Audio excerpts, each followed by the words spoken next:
In a world full of noise, two voices rise above the chaos. Ron and Brian. They speak truth. They stir thought. They accidentally help. News, nonsense, and necessary self-care. Join the cult of Ron and Brian. Because the work is so important. Brian, were there truer words ever spoken than the work is so important?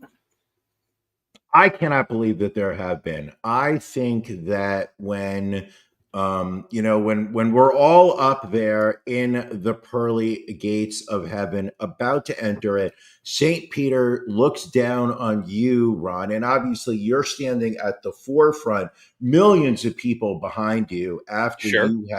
you have talked your entire cult base into committing a mass suicide. We are all standing in heaven, following you into heaven.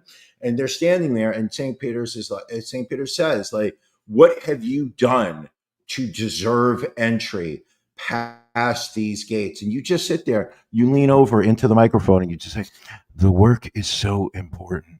At that point, he's got to open the door for all of us. So I have the microphone with me in the afterlife, is what you're saying. Listen, that microphone, it literally is melded into your hand, because at all times, think about it. Just think about it. You're in heaven, you're standing there, you're walking through, you bump into Martin Luther King, and he says, listen, I have a dream.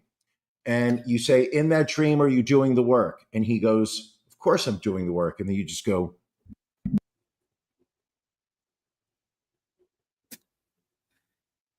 your mic just seemed to cut out there. Well, that's because I turned it off accidentally. You walk through, you keep walking through heaven. You see Genghis Khan. Genghis Khan now. You're like, gang, how are you doing? You chilling up here?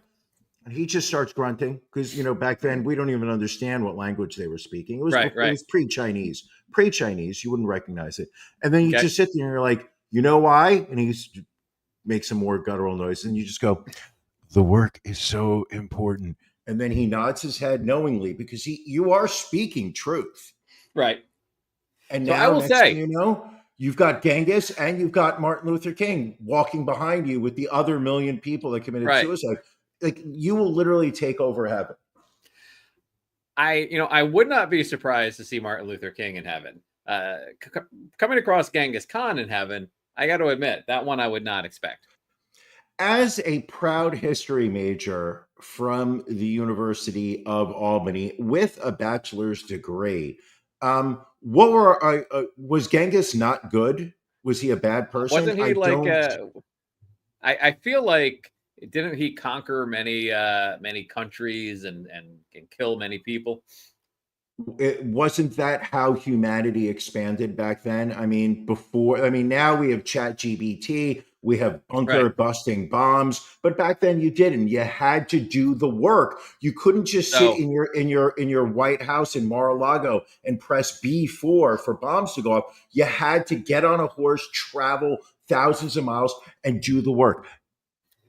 Because the work is so important. So you're saying I should look at Genghis Khan like in the way he raised, like kind of like, when people were defending Mike Vick about the whole dog situation, they were like, oh, you need to really see how he was raised to really, empathize with the situation. Exactly. You're kind of putting it on that level. Sure, of course. Okay. Absolutely. All right. I'm going to tell you something. When you finally do reach a point where the cult of Ron and Brian gets to, when you say, okay, it is time for us to release our true selves from these capsules that we call bodies, and we now must elevate to the next state, I will be the first person right behind you making that transition. All right. Well, we'll have to mark that on the calendar at some point. But let's not dilly dally, Brian. Let's get into it with this drink of the week. Drink of the week. Na zdrowie. Salud. Drink of the week. Prost.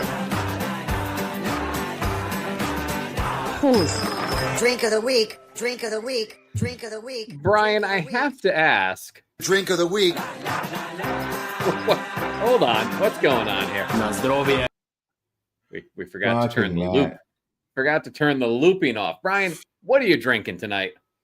Listen, we are going all the way to the great state of Virginia. Look at this beautifully colored can. Look at this. And what are we looking at here? We are looking at Aslan Beer Company's Esperanto a Fresca watermelon beer. That's correct. This is a Mexican style lager that is brewed with watermelon. Lots of condensation going on in the home studio here. Look That at looks this. good. Look at that beautiful color. This is slightly sweet notes of graham cracker, refreshing notes of watermelon and lemon lime. This is the Esperanto a Fresca from Aslan Beer Company. It's 4.5% ABV. Beer Advocate gives it a score of 80. I love the color. I love what this is looking like. I'm going to take a whiff. Oh, the citrus is popping off of it. There is a sweetness, which I'm going to say has to do coming from that watermelon, but you can definitely, there's also that bite that I'm expecting from the lemon lime. I'm going to take a sip of this. I'm going to let you know how it is. Esperanto a Fresca. Let's take a sip. I do love a good watermelon beer, so I am hopeful that this is good for you, my friend. Quizzical look on his face. Quizzical look. The watermelon, I will say this, the watermelon flavor doesn't jump off. It is on the back end. It is the aftertaste where that watermelon flavor really pops off. I can't really say I'm getting the graham cracker, but that lemon lime flavor right up front. I will say this. This is a crushable beer. Deserves a much higher score than 80. Beer Advocate off its game. This beer, I'm going to say, is a perfect beer for this summer. Hot Podcaster Summer. That was you umming at the end. Listen, I was about to make the same comment, Joe. Brian does love the back end aftertaste. I walked myself into that one, didn't I? You really did. Yeah, there's no way to really hide what you did there. Okay. All right. Ron, Yes. what are you drinking? So Brian, you were kind enough to purchase, not even purchase, you got it for free, a pinter, which we had talked about a few weeks back, which meant that I got a free pinter. My second one, put a second beer in there, was able to tap it earlier this weekend. Very good, but I'm going to bring it on the show. This is their Golden Grove. This is a Belgian style wheat beer that drinks light with the hazy appearance and delicate balance of citrus and spice flavors. Perfect for warm weather. It offers a lively, effervescent mouthfeel. It's got wheat, citrus, spice, and a low, mild hop, clocking in at 4.6%. You know, Ron, in college, I always appreciated your effervescent mouthfeel. Thank you. Thank you. I will How's say the beer, though? it's a good beer. I will say this. It's been sitting a little bit, so it's not as cold as it was. When it's cold, you get the citrus taste. Now that it's started to warm up a little bit, definitely getting the spice flavor. A lot of flavor from an in-home brewed beer. So I'm giving this thumbs up. First off, take another sip, take a third sip, keep enjoying it. I would like to spend a moment to talk about Pinter, the great people of Pinter. They have not given us any free products, so this is not a paid advertisement. YouTube, do not flag this video. Ron, please explain to me, why do some beers take so much longer than others? I've got my Pinter, and I have no problem. I'll show you what it looks like. He's going over to the small fridge in his small little office, bigger than the HVAC closet, though. And there is This is my Pinter. This is the back. This is the front of the pinter. I don't have the cap on it. So this has been sitting in my beer fridge probably since Thursday when I started the conditioning process. But please explain to me, how is it that when I placed an order for this pinter, now, it's going to be over 20 days that this beer needs to brew. How is it that you got a pint there after I placed my order, and you are already drinking a beer. So I will say, I don't know what the difference is in the timing for brewing and conditioning, but for whatever reason, the Belgian wit only takes 12 days total for brewing and conditioning, Really? while the lager took like 3 weeks. Yeah, I've got I think I've got their Mexican style lager. Listen, it's summer, people. It's Hot Podcaster Summer. Oh boy, you catch me when I'm not on. Hot Podcaster Summer. So I'm looking for crushable beers. I want something that is going to go down nice and easy, just like Ron when I was in college. More importantly, I think what I like right now is that we have got 2 crushable beers that we are working on for Drink of the Week. Ron, what is your ABV? I don't recall you saying. 4.6%, I believe. Respectable for a crushable beer. I think we're going to have a great show this week. I think so as well. And let's keep it going with Beef of the Week.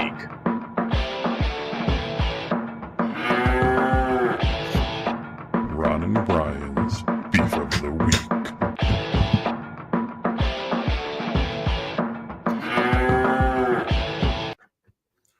Brian, what's bothering you this week? Oh, I'll tell you what's bothering me this week. The price of concessions at Yankee Stadium. Ooh. Oh, man. Okay. So I understand, that, in Joe Biden's America, inflation was rampant. There were no checks on the economy. Prices were out of control. I understand. Eggs were $10 a dozen, Brian, under Sleepy Joe's regime. Understood. And the effects are still being felt. Earlier today, I attended the baseball exhibition between the Baltimore Orioles and the New York Yankees. I was able to secure some seats in section 12, I believe it was, which gets access to one of the lounges that they have available to people sitting in section 12. Anywho, Okay. I digress. The point is this, Ron. The game, and I'm not sure what the logic here is, but it seems like the kind folks over at Roku are. Oh, yeah, I saw that. They get one game a week, and for some reason, they want that game to be ridiculously early. So this game started at 11:35. Ron, you go to multiple baseball games a year.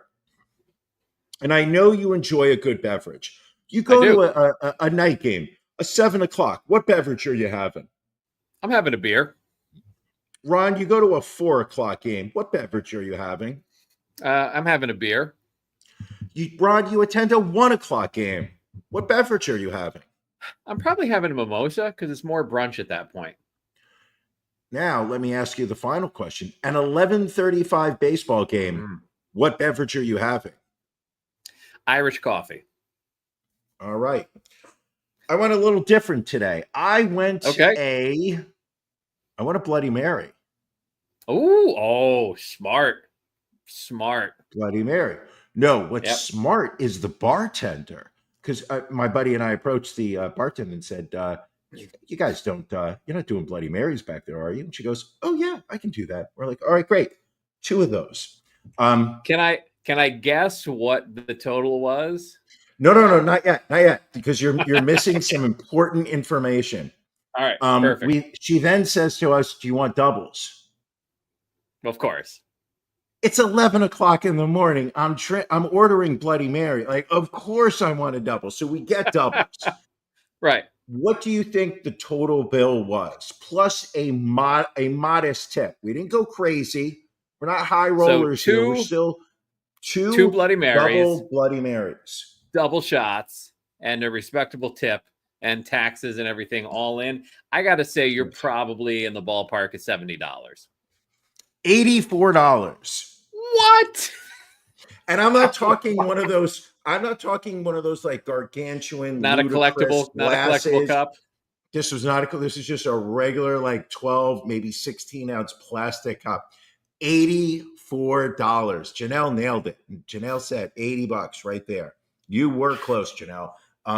Holy cow! For two drink, outrageous. The prices at Yankee Stadium are outrageous. What was your reaction when she gave you the total? Oh, I simply funny you say that. My buddy, friend of the show, Mike, Right. he called the bartender back over to the console and said, this is for the previous people. This is not right. This isn't. There must be like a chicken dinner on here or something. And she looked at me and goes, "Oh no, that's your total." So then he looked at me, I looked at him. We had a dramatic pause. I looked at him again, and then he took his credit card out and he paid. Was that the lone Bloody Mary of the morning?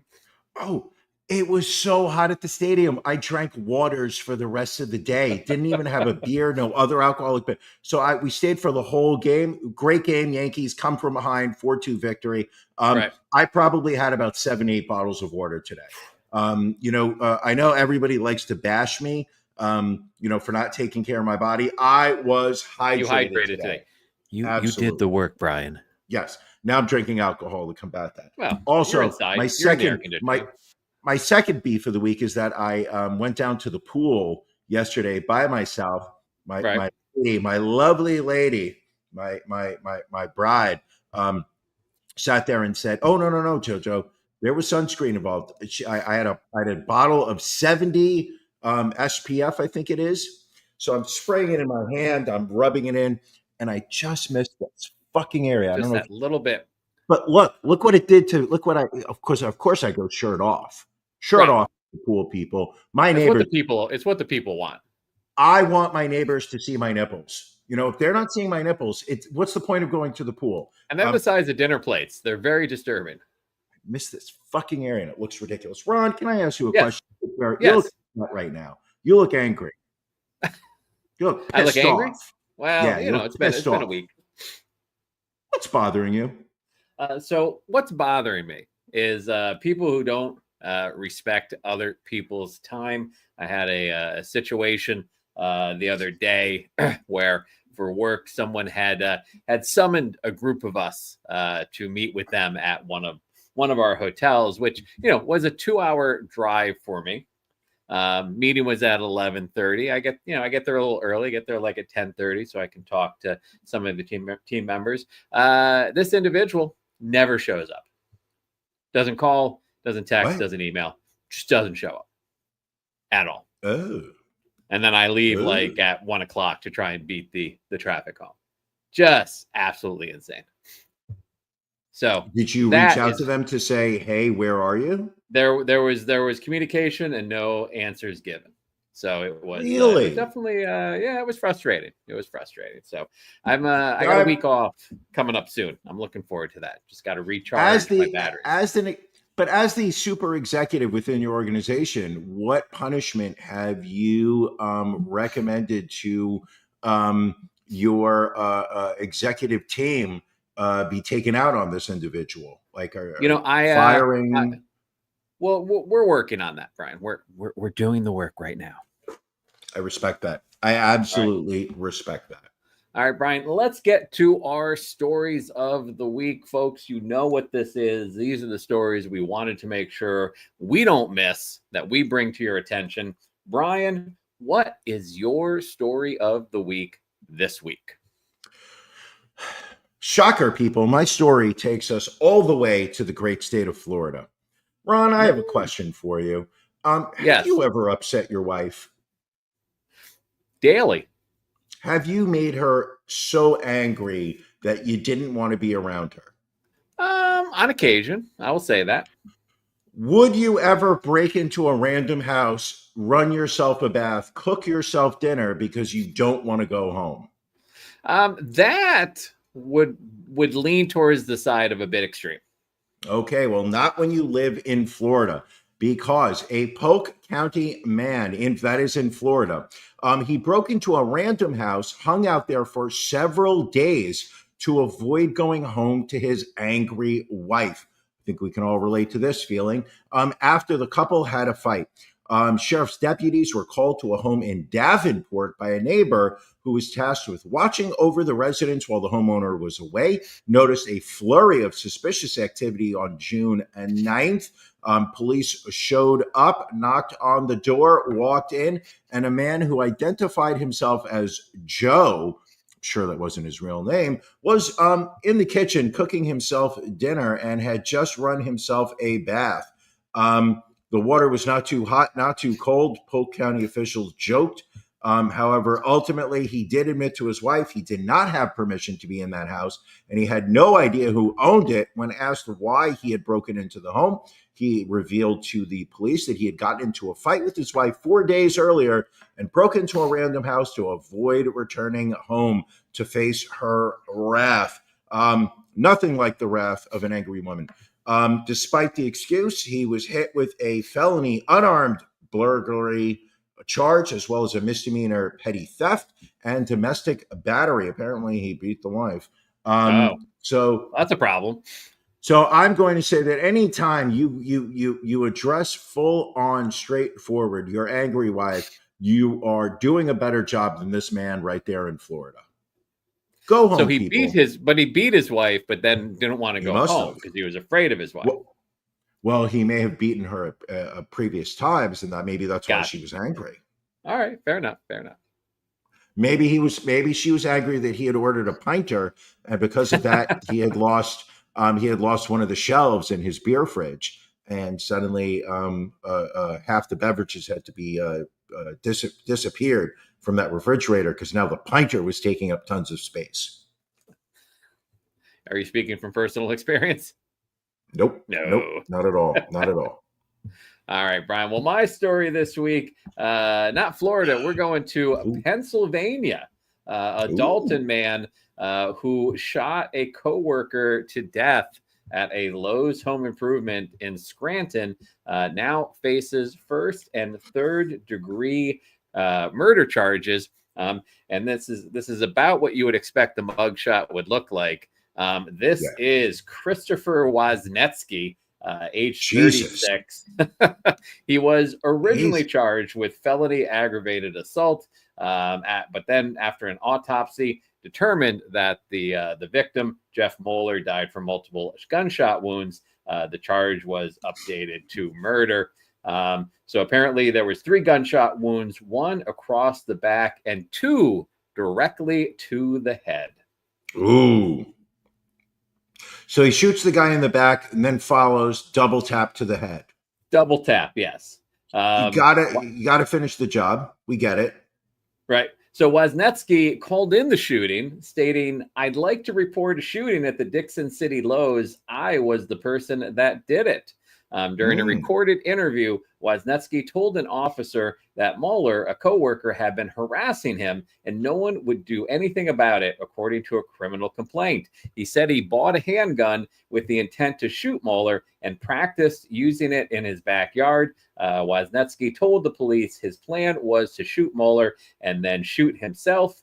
Additionally, Wozniacki told police he sent an email to Lowe's management and human resources before the shooting, stating it could have been avoided if someone stopped the harassment.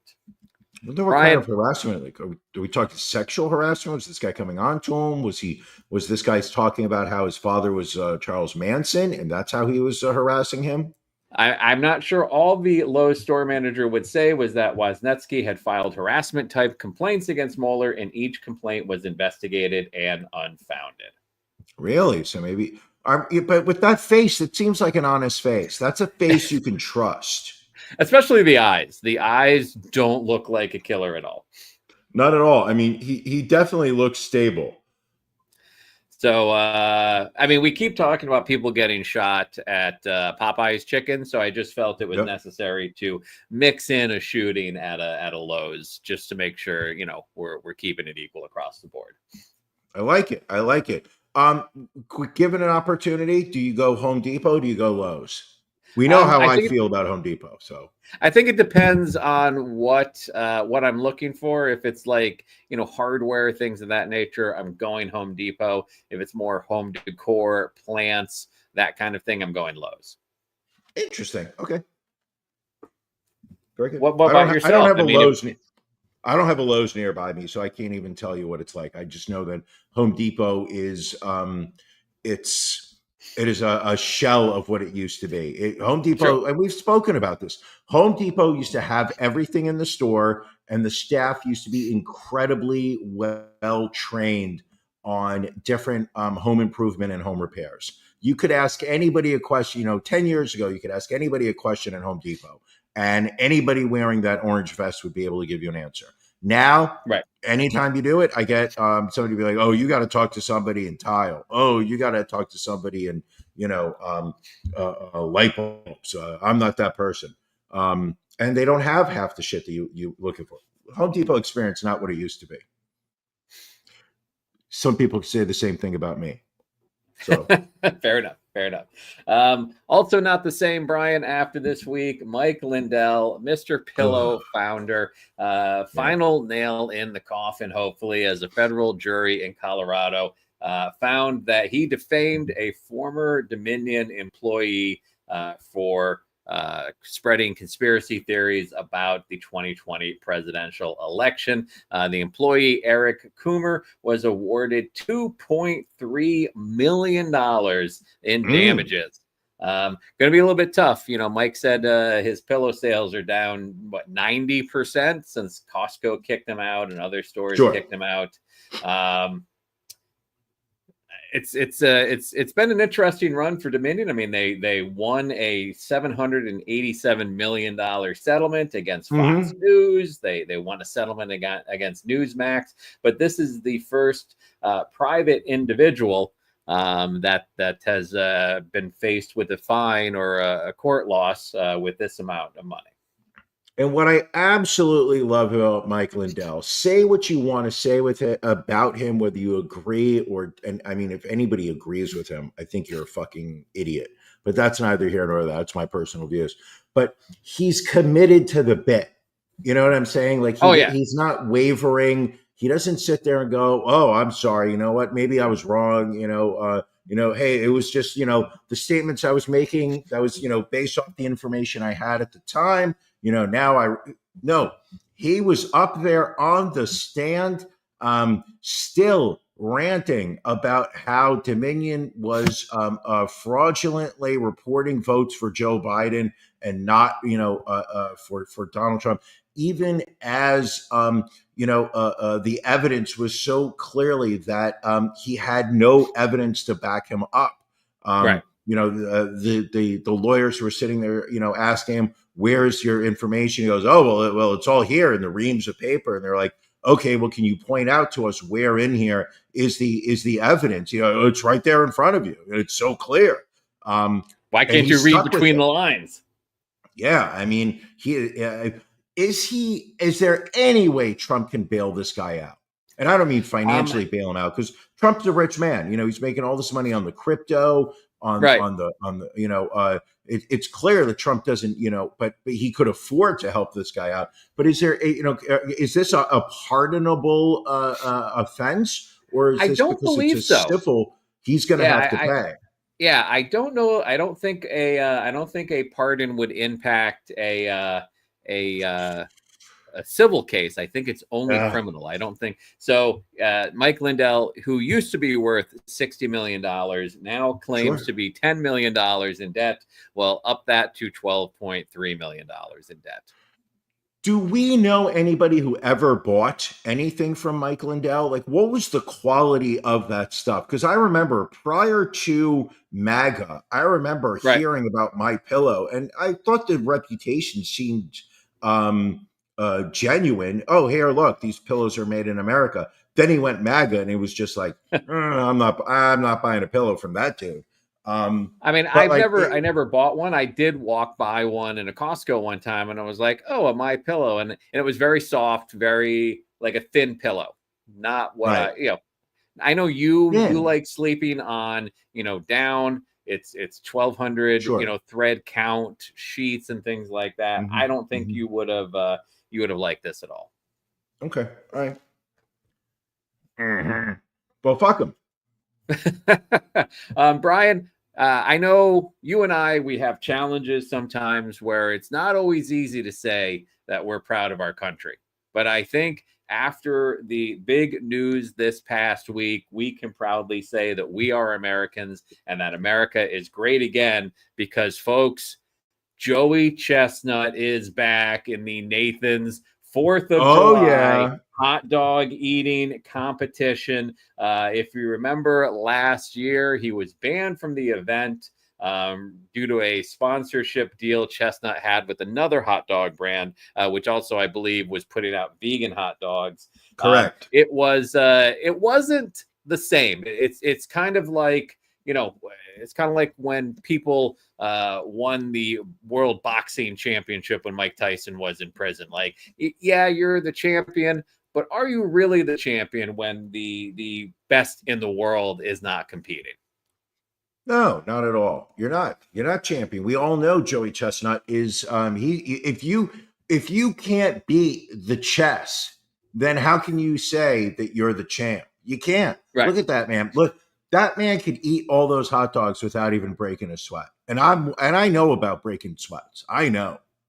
You are. And by the If way, there is also, one thing that it's breaking a sweat. it's and keep in mind, these hot dogs, July 4th, they don't do it indoors in a nice, No. climate controlled room.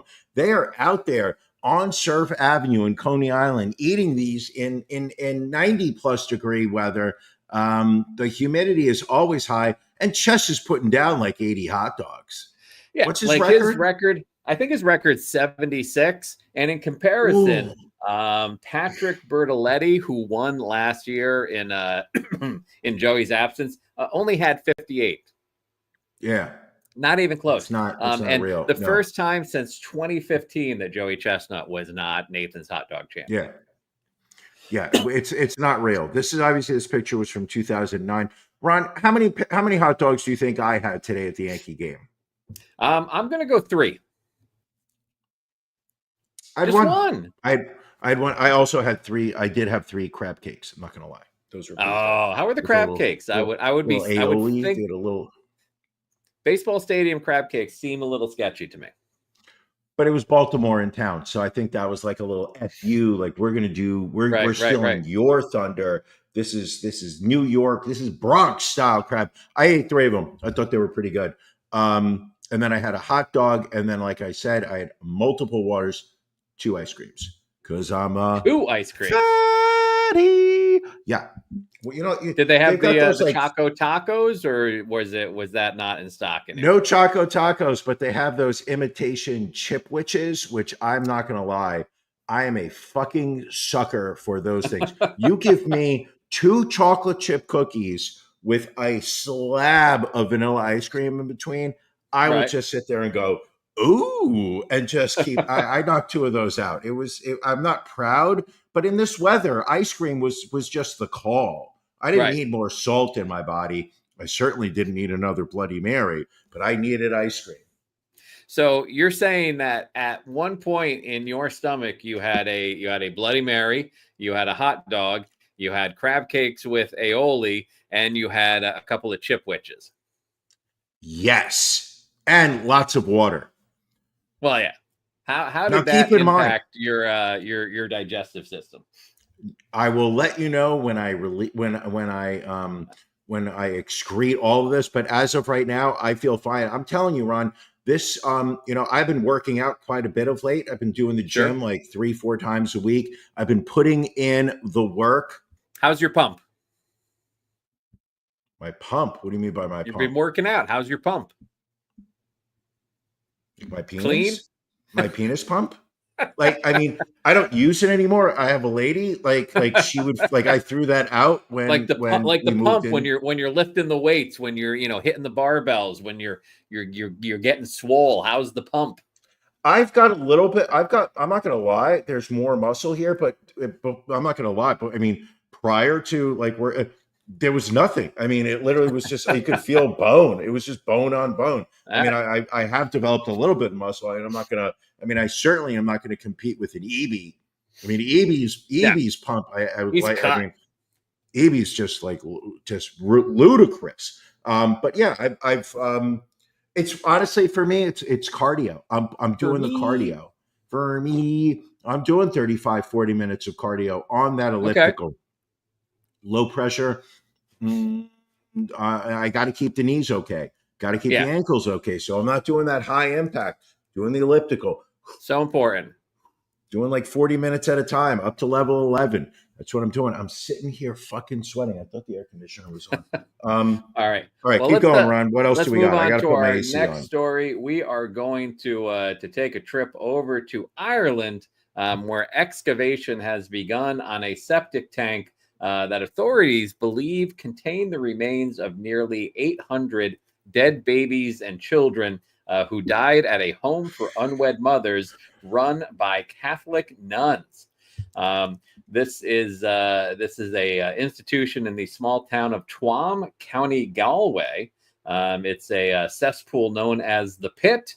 In total, records show that 798 children died at the home between 1925 and its closure in 1961, of which just 2 were buried in a nearby cemetery. The other 796 children's remains are believed to be under the site of the Bon Secours Mother and Baby Home, which was demolished in 1971 and is now surrounded by a modern apartment complex. Boy, you must be thrilled to be living in that apartment complex right now. So they're saying, how many dead babies are they planning on finding? They are assuming to find the remains of 796. Unmarried pregnant women would be sent to the home to give birth and would be interned for a year to do unpaid work. They were separated from their newborn children, who would be raised by the nuns until they were adopted, often without the consent of their families. However, the full scale of this tragedy was not really revealed until a local newspaper writer blew this story open back in 2014. Ron, if there's anything on this show, first off, that story's terrible. If there's anything on the show that we enjoy more than dead babies, it's dead baby jokes. Are you ready? I don't know that I am, but please go right ahead. What's more fun than nailing a baby to a post? I don't know. Ripping it off again. What's bright blue, pink, and sizzles? I don't know. A baby breastfeeding on an electrical outlet. How do you get 100 dead babies into a box? I don't know. With a blender. How do you get them out of the box? I don't know. With nacho chips. Ron, how many babies does it take to paint a house? Good question. I'm not sure. It all depends on how hard you throw them. Last question, Ron. Why did the dead baby cross the road? I don't know. Because it was stapled to the chicken. Thank you, Wikipedia, for dead baby jokes. Boom. Ron, how great do you remember Truly Tasteless jokes? Because I know upstate New York, you were a fan. My mother bought me those books. Nice. Oh my gosh, do I remember dead baby jokes? They were fun. The only one, and it wasn't really a dead baby joke. It was you would do like, what's grosser than? And like for this, it would be like, what's grosser than 796 dead babies in a septic tank? And the answer would be 795 dead babies and one live one at the bottom eating its way up. Oh, Ron, that is disgusting. All right. Speaking of babies, we're going to go to Atlanta, where a brain-dead nurse was kept alive on life support in the hopes of saving her unborn baby's life. Let me pull up a photo here. So this is Adriana Smith. She had been brain dead since February and kept alive via life support in order to comply with Georgia's abortion law. She gave birth prematurely to a baby boy. This was back on June 13th, 3 months premature via C-section. Sorry, there's the photo. I don't know why it didn't come up.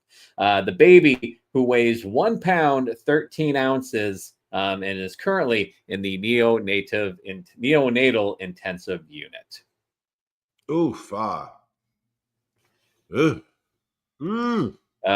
This is an interesting story. I'm going to say, right. Simply because I remember these stories as a kid when it was these were told as feel good stories that through tragedy something great happened. Through the loss of life there was rebirth. These are stories that used to be heralded as true signs of the human spirit, persevering and succeeding. I don't look at them this way anymore. No. This is a woman whose brain died and was being kept alive by machines for the simple purpose of being an incubator for a embryo. It doesn't sit well with me. It doesn't sit well with me anymore. Maybe it once did. She was due to be taken off life support shortly after. So, yeah, I mean, she was literally kept alive. The baby, again, born 3 months premature. If the baby survives, basically going to have a number of medical conditions, both physical and mental, doctors say, for the remainder of its life. So what was really accomplished here, I guess? Fucking religious nutbags saying that they got the win. I mean, that seems to be about it. Like, because no one who is pro-life is going to be stepping up to adopt this baby and help it out. No, they're not going to care for this baby whatsoever. Right. Pieces of garbage. I hate them all. Let's go to Mississippi. We have some other kid stories here. So in Mississippi, there is a daycare center that was fined just $50 following an investigation involving a 9-month-old baby who tested positive for crystal meth hours after leaving the facility. A punishment the child's parents called a punch in the gut. Marla and Jonathan Demita started to panic when their infant Dean started exhibiting distressing behavior out of nowhere on the afternoon of May 20th. They took their baby from the pediatrician to the child's hospital. No one could give them answers, but after some testing and some blood work, it determined that the culprit was crystal meth, causing an irregularly fast heartbeat.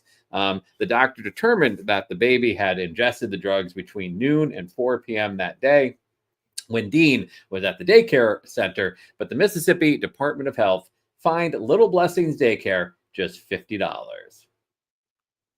So there's no criminal charges whatsoever. It's just a fine of $50. Correct. The health department did not respond to any press inquiries about the investigation or past allegations of abuse. 2 prior complaints accused workers and the directors of this child abuse of, quote, whooping and hitting children and locking them in dark rooms. Jesus. This is why you got to read those Google reviews, Brian. You got to go on Yelp. You gotta get feedback from the folks that have used this place before. The power of the referral. Like, I know when back when I was a father and I had that baby, I remember saying, listen, is the crystal meth at this daycare good? Because, I'm looking for that primo stuff for my baby. I want my baby to enjoy the crystal meth as early in its life as possible. You need to get the referrals. You do. It's very important. Use someone your friends recommend, or at least send your child to daycare with crystal meth that you are comfortable with. Of course, test it out yourself, Right. preferably if you live in the South. I mean, Jesus, like at any point, are the South even pretending they care about life? Like, I I mean, don't believe so. I don't think it's necessary anymore. it's fucking scary. Like, you're going to tell me some kid comes home with high on crystal meth and the state just goes, $50 and 50 let's bucks. move on. Let's call it a day. Let's move on. Nothing to see here. It costs $50 more for like a parking ticket. True. Very true. Like, I would love to put together a list of things where the public fine is more than $50 in the state of Mississippi. Like marrying your cousin. That's a no-no. $85 fine. Actually, I think second cousin, you're probably good. First cousin, it's $85. $85 for a first cousin. Yes. All right. Let's. Can I share with you a website, Brian, that unfortunately was shared with me earlier today that I was not aware of? Sure. So it is a website called whitedate.net. That's right. It is online dating for people that exclusively white people that want to make sure they are dating white people to ensure that our race goes on. Here is the homepage. No, this is a real thing. This is a 100% real thing. I have not doctored this up at all. It looks like something you would make in your basement. We understand that common cultural, hold on, let me go back to that. We understand that common cultural heritage helps romance to develop in harmony and mutual commitment. Let's see, what's the next slide say? And these are the whitest of the white people. Like they went to a stock photo place and said, "White people, we follow classic roles where strong men take the lead and graceful women follow." They were like, "Hey, ChatGPT, please give us a photo of two very white people looking into each other's eyes." There's a pregnant white woman and her white husband walking through the field. We want long-lasting love, marriage, and families with numerous healthy children. And this is my favorite. Eccentric. We know where we come from, where we belong, and we wish to share the feeling with like-minded partners. We are exclusive, not discriminatory. To learn about the difference, Brian, ask your local country club. Because, referring to the racist policies of your local country club, why not? And what is this website again? It's whitedate.net. But Brian, if you want to join, you have to get white verified. This has got to be a joke, no? It is not. So you need to either find them on Telegram or send a selfie video to one of the admins. And once you are white verified, you will get this check mark next to your name on your profile. Oh, this has got, I cannot. Oh, no. Now, the reason I found this is someone had posted a photo of the white date car on Facebook.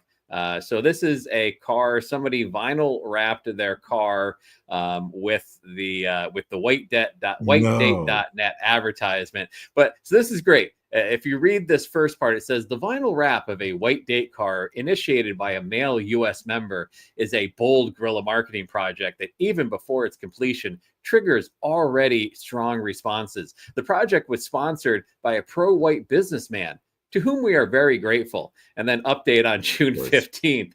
After a few days of circulating with this vehicle, the driver was terminated from his well-paid job in which he excelled and was recently even asked to accept a promotion.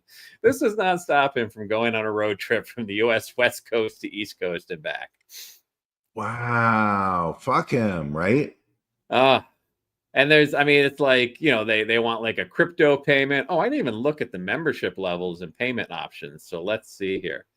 Oh, this is all in euros. This is very Eurocentric here. They don't even take US dollars.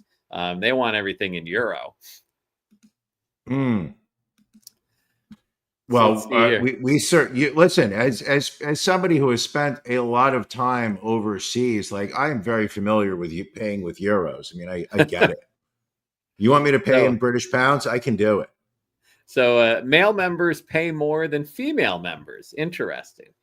I think that's kind of like ladies' night at the local watering hole. You know, it's just Oh, you can't. it's a oh, you can't sign. You want oh I, how great would that have been if you had auto populated with your login information? God damn, missed opportunity, Ron. Missed opportunity.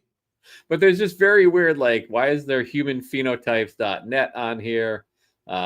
They put this thing about this money, which this came up and I was like, that looks kind of Nazi-ish, but it was it was from Austria, apparently. Again, completely random and in no way ties to like white dating. But one of the more mind-blowing websites that I've seen in a while. But you got to know that this shit is out there. Like there Oh, are yeah. some really fucking wacko people out there in the world. By the way, I already checked whitedating.com to see, because anybody who's using a .net nowadays is just, I find, automatically suspicious. You know, Yeah.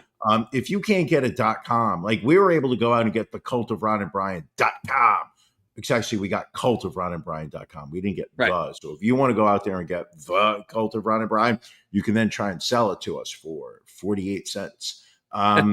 We'll pay. Don't get me wrong. Right. But we also got Ron and Brian podcast. But if you're using a .net, that is right off the bat some shady shit. You know who has whitedating.com? Who's that?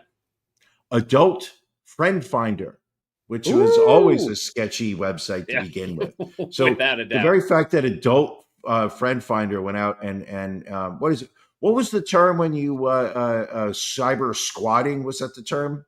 Yeah. When you So when you just bought up a bunch of domain names and you waited for someone to want it and buy it from you. Sure. I mean, I have every variation of your name: first name, last name, first name, middle name, last name. I got everything. I got Ron, Ronald, Ronnie. I mean, every variation. Understood. Y. That it? What was I could have kept going, but I know. I was going to let you keep going. I was going to see how long you could go. Listen, Brian, we know it's not very long. I mean, that's well established. This next story is going to upset both of our wives, Brian. Popular home goods chain At Home has filed for bankruptcy, with its chief executive citing a, quote, rapidly evolving trade environment as President Trump's tariffs hammer the retail sector. The Dallas-based chain, which boasts 260 stores across 40 states, said it would continue to operate as usual during the Chapter 11 bankruptcy process. They are hopefully going to enter into an agreement with its lenders that will eliminate substantially all of its roughly $2 billion in debt and provide $200 million in new funding. Wait a second. At Home is in debt by $2 billion? $2 billion. How? How is that even possible? I mean, don't get me wrong. The prices they're giving away, some of this primo home decor, pillows, accent blinds, and other crap that has clogged your home. How many couches did you have at one point?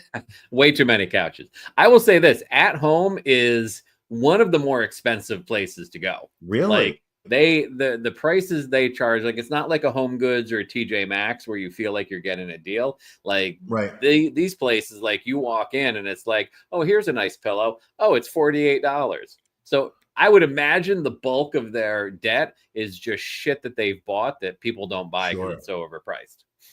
I was gonna say it's probably a debt that some hedge fund probably bought them for a huge amount, taking out a huge debt load that they can never pay off.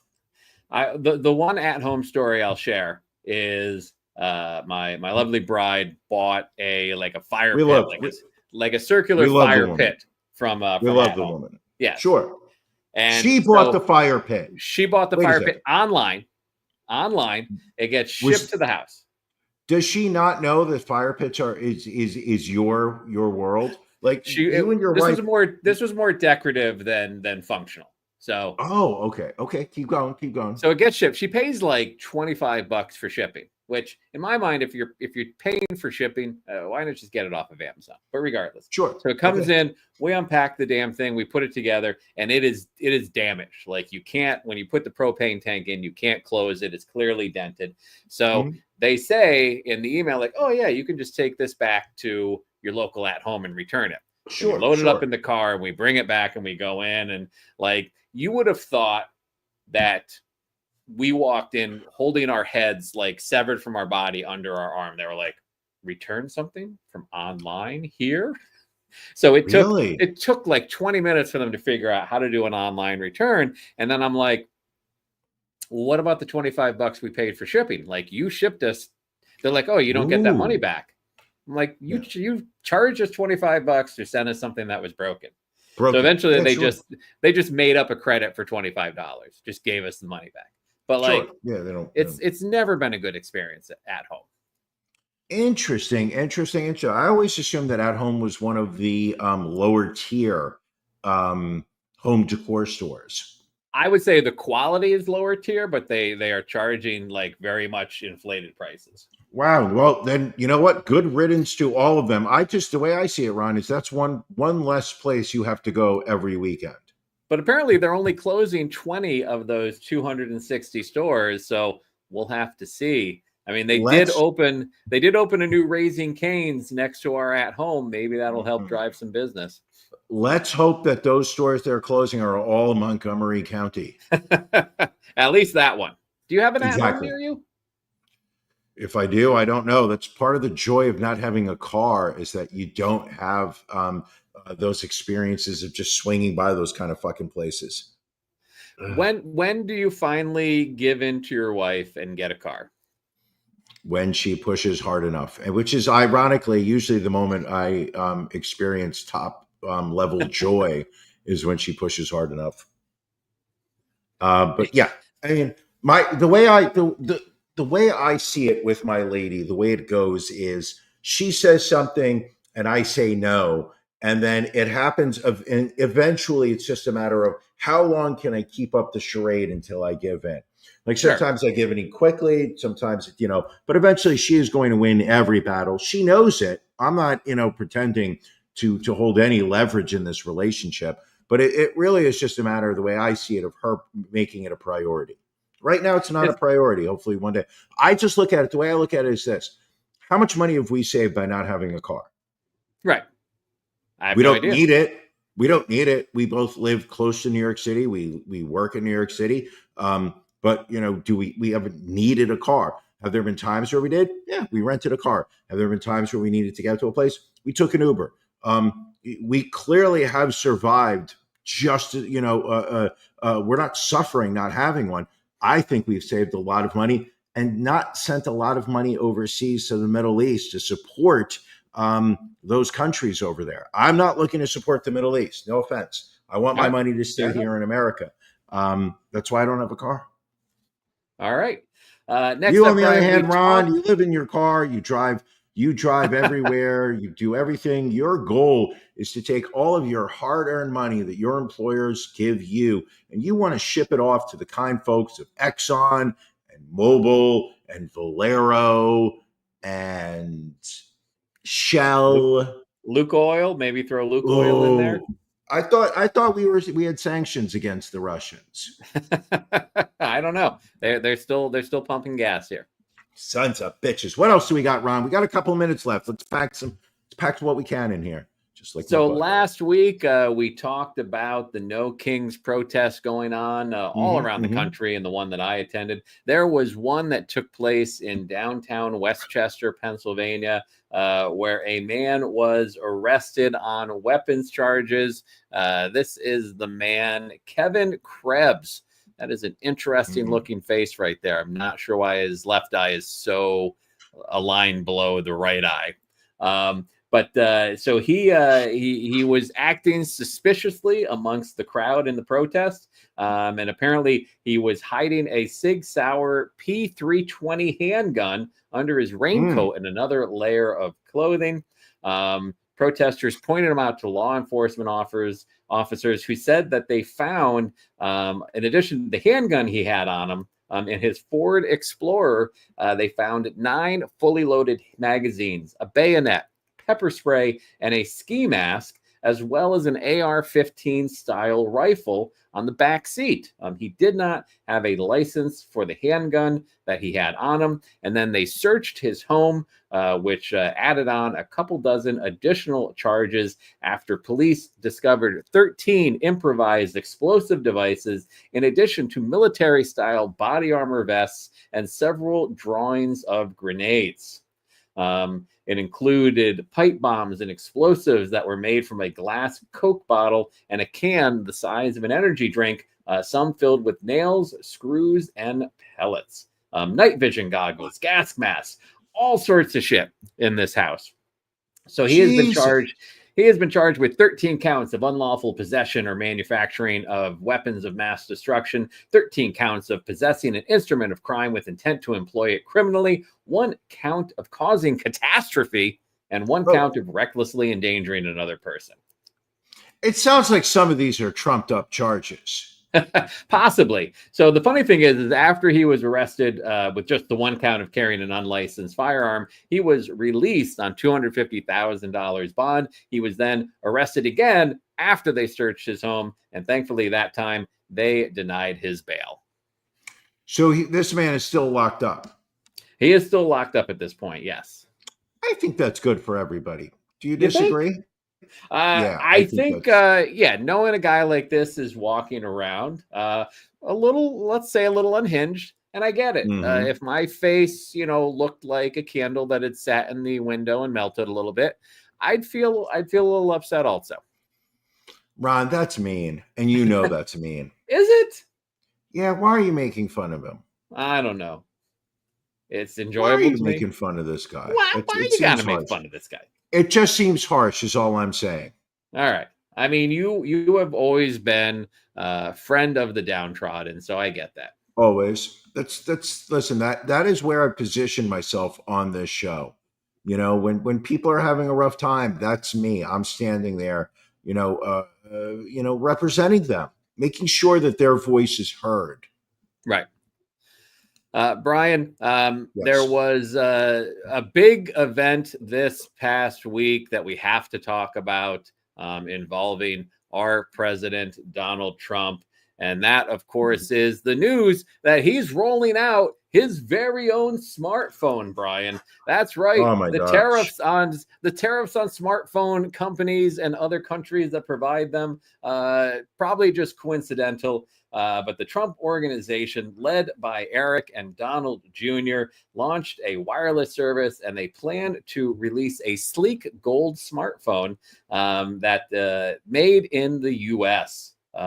The Trump Mobile T1 smartphone, expected to sell for $499 when it's released in August, will run on the Android operating system. It'll come with a 6.8-inch screen, 16 megapixel selfie camera, and 50 megapixel main camera. Includes 12 gigabytes of RAM and 246 gigabytes of internal storage. Yes, the back of the phone will have that American flag etched underneath a giant T and a smaller 1. Apparently, this will be manufactured in Alabama, California, and Florida. And apparently the cost per month will be priced at $47.45. A reference, of course, to Donald Trump as the 45th and 47th president. This will include unlimited talk, text, and data, as well as roadside assistance and telehealth services. Don Jr. and Eric Trump will oversee the venture, which I'm pretty sure guarantees that'll be a tremendous failure. I don't think this will ever take place. There's no way that this phone is going to be. We don't manufacture electronics here in America. It just doesn't happen. I mean, our fingers are too big. I think the back of that phone looks like you could do a lot of coke off that. Oh, I'm sure, which is why Don Jr. is all for it. Yeah, exactly. Oh, I would love to talk to the people that signed up for this phone. Like, we already know somebody has already signed up for it. Oh yeah, somebody's already paid money. How many people do you think have lost money to people that have set up scam websites already saying they're quote unquote selling this phone. I imagine that there are people in the flyover countries that have already paid cash advance for these phones. Maybe that's our next business model. Maybe we need to build a Trump phones, trumpphone.net. We'll get that website. Ooh. We'll put it up and we'll collect deposits on phones that we never. Are you looking to see if trumpphone.net is available? This site can't be reached. I think trumpphone.net is available. Oh, we might have to go buy that. Hop on GoDaddy. GoDaddy. Somebody did take trumpphone.com. Oh, what about Donald Trump phone? Let's see if that's taken. I would think we got to have some landing page.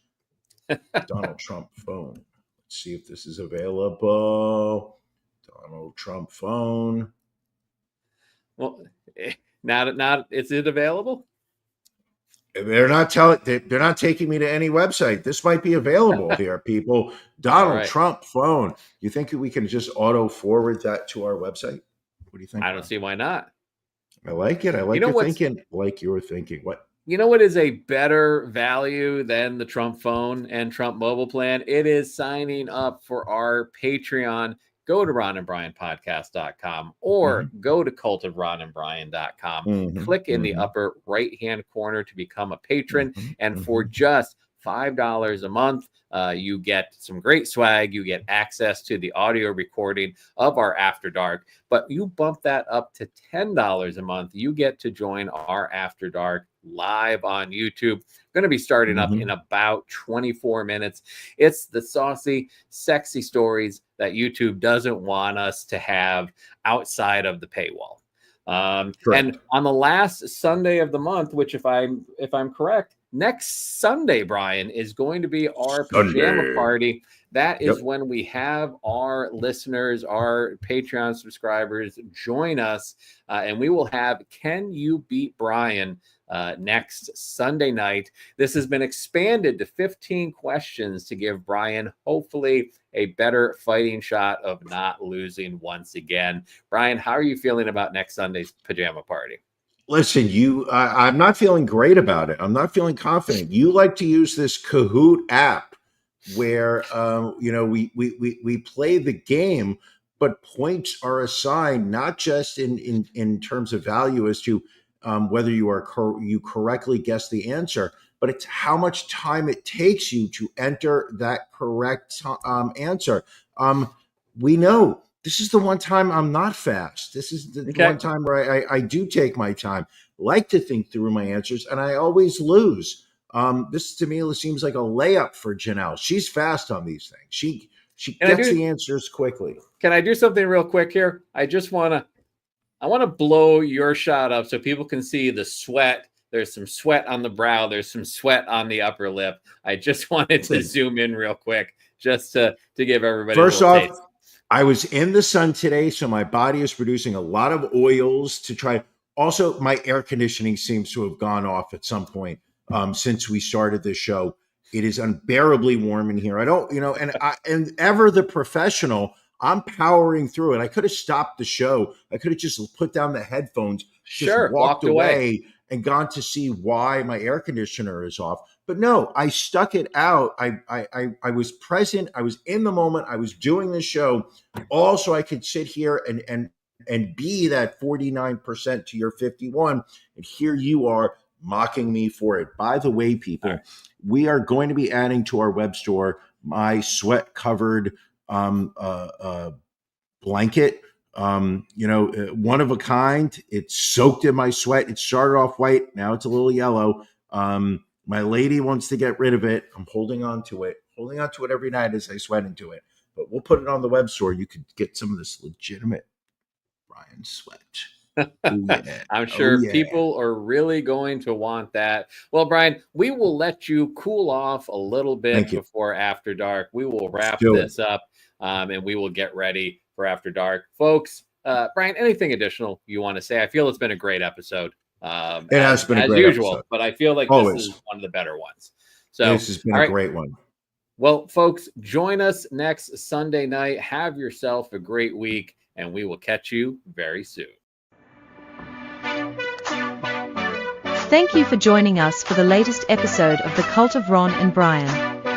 A non-tax deductible contribution can be made by subscribing to our Patreon. Visit cultofronandbrian.com and click on Become a Patron. We'll see you again next week.